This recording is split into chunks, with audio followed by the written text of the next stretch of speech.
एक बार एक गांव में एक साधु रहता था जो भगवान पर बहुत विश्वास रखता था।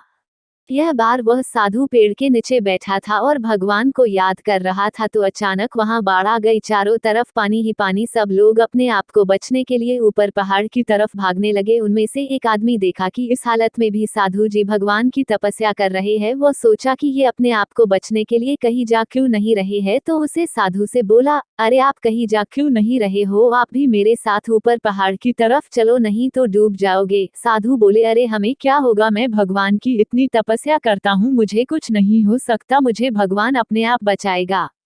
धीरे धीरे पानी साधु के कमर तक आ गया। अब लोग वहां से नाव लेकर निकलने लगे तो उनमें से एक ने साधु से कहा, अरे पानी आपके कमर तक आ गया है, आप हमारे साथ चलो। तो साधु ने कहा कि नहीं नहीं, भगवान मुझे अपने आप बचाएगा, और वह नाव वाला भी वहां से निकल गया। कुछ देर बाद पानी इतना बढ़ गया कि साधु के सर तक पहुंच गया और अब लोगों को बचने के लिए हेलीकॉप्टर निकलने लगे।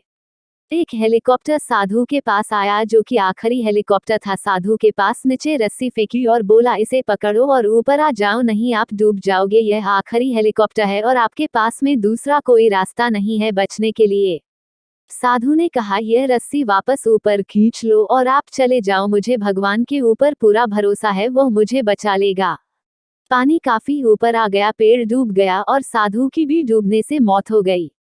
मरने के बाद साधु भगवान के पास गया और बोला, हे भगवान, मैंने पूरी जिंदगी आपकी तपस्या की, मेरा सारा जीवन आपकी आराधना करने में लगा दिया, फिर भी इतने भरोसे के साथ इंतजार किया कि तुम मुझे बचने आओगे, लेकिन वहां मेरी डूबकर मौत हो गई और तुम नहीं आए, ऐसा क्यों?